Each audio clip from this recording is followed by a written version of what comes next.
Okay, thank you for bearing with us there while we just sorted out the microphones. I just want to say a huge thank you to Ray, Jessica and Vanessa for their extremely helpful and thought-provoking start to the conference today. We want to use this session to talk about the DeStress Project, which has provided the catalyst for this event. What I'm going to do is start by giving a little bit of background context to the project, and then Richard Byng and Debbie Roche here are going to say a little bit about their involvement in the project and why their involvement in the project was of relevance and interest to them. Why did they want to be involved in this? So Richard's going to talk from a clinical perspective, and Debbie's going to talk from a resident's perspective, respectively. Then we're going to hear from Lorraine, Hansford and Katrina Wyatt, who are going to talk about the research methodology. And then we're going to hear from some more of our residents. So we've got Kirsty, Jenna, Rachel and Hilary, who are going to talk about why they, as residents, chose to get involved in the project and how they and other residents have helped to steer this project. And then Rose McCabe and myself will present the core findings from the project. And in so doing, what we'd like to do is to use this event to think collectively about how we can all build on these findings to create a more effective and compassionate response to supporting people experiencing poverty-related distress. So we want to use this opportunity to learn from the audience. We've got some amazing experts amongst you here in the audience, so please, we'd like to hear your perspectives in the discussion here as well. So just to give a little bit of background context to the study, as has been said already today, government strategies claim to put mental health on a par with physical health, and that's clearly evidenced in a number of government documents that have come out around mental health and well-being. Now, within low-income communities, the use of antidepressant medications is pretty high. So we could argue, well, okay, effective support strategies are already in place, the treatment's there. However, we need to take a few steps back and think about the way this is all being framed. We need to recognise that current government strategies tend to frame mental distress as an individual psychological problem, and that as such, people need to be fixed through treatments. What's also going on is that approach masks a lot of the factors that are actually often the root causes of people's suffering, so things like social isolation, unemployment, low pay, poor housing, and so on. At the same time, and again, as Vanessa had mentioned, we've seen a number of welfare reforms in recent years. We haven't got time to discuss those in any great depth now, but we know that the overall evidence shows that these reforms have made what was already challenging circumstances even more difficult for many people. People are being sanctioned much more frequently than they were in the past, which means having their welfare cut or even taken away for lengthy periods of time, because they're deemed by the system to have failed in their responsibilities to support themselves or to convince the authorities that they should receive state support. We know from reports by organisations like Roundtree and the CAB, amongst others, that austerity is impacting not only on people within the welfare system, but on many working families as well these days. Now, I'm going to hand over to Richard just to say something about why he got involved in the project. This is from a GP's perspective. Thanks, Felicity.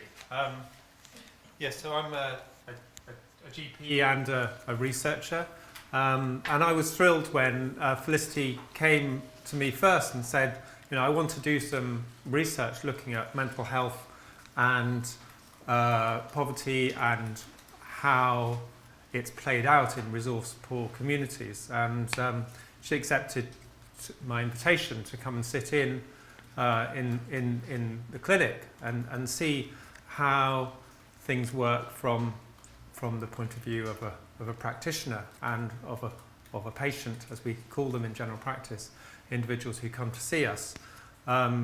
This is an environment where I work in a difficult part of Plymouth, where the exposure to the kind of things that Jessica's talked about is intense. The exposure of work conditions that are harmful to your physical and mental well-being, of the experience of violence, of physical ill health, of housing conditions that are really difficult. And one particular woman comes to mind, and she was nearing what should have been retirement age. She had heart failure, she had really bad arthritis, she was caught in this trap of having to carry on her meter reading job.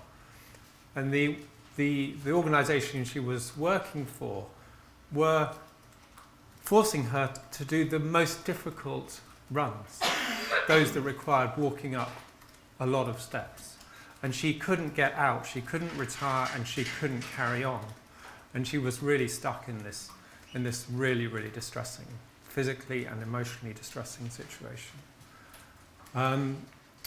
So the humiliation of having to go through those kind of work and benefit situations is really profound. And then from a practitioner point of view, we're feeling overwhelmed as well. There's lots of people coming to see us, and then there's also lots of people who don't even get to see us. And it feels like we sometimes only have one solution. And I know, a lot of my colleagues just say, well, I know they don't work very well, but, what else can I do but prescribe? And this graph shows the rise of antidepressant prescribing. So we've got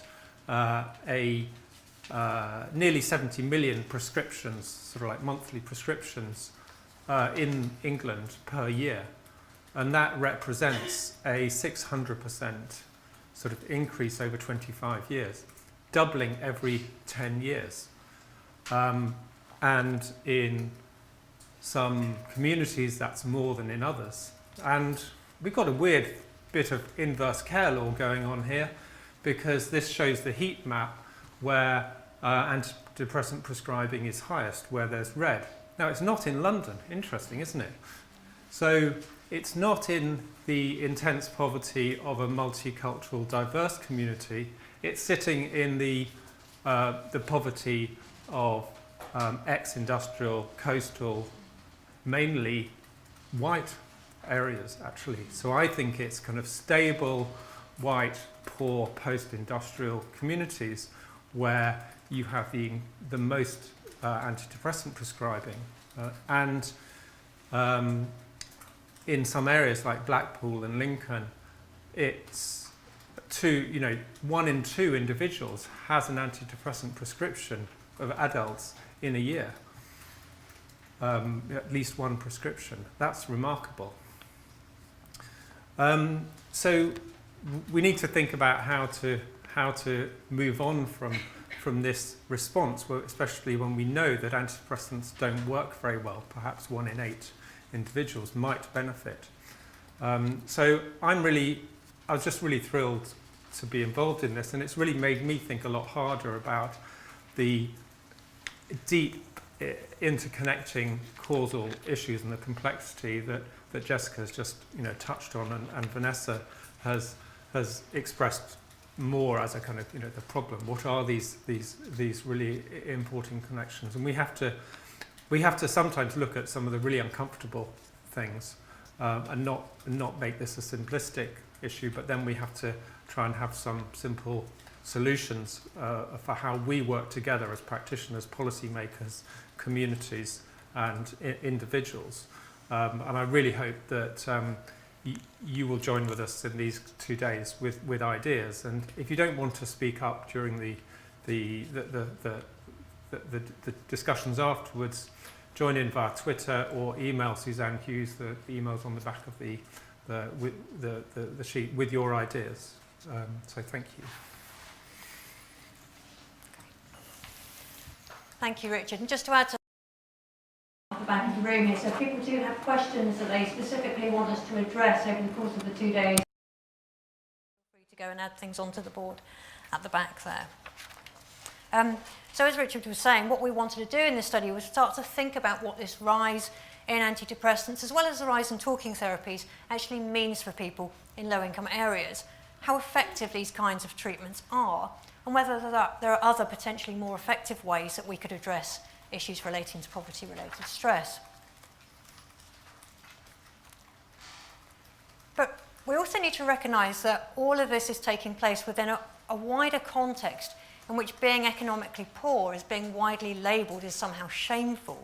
And you can see here the huge range of array of headlines that condemn people in poverty, and programs such as Benefit Street that we're all aware of, sort of poverty porn type programs, and the kind of image that they present of low-income areas. And this is reasserted very regularly in government rhetoric, such as this quote here from Ian Duncan Smith.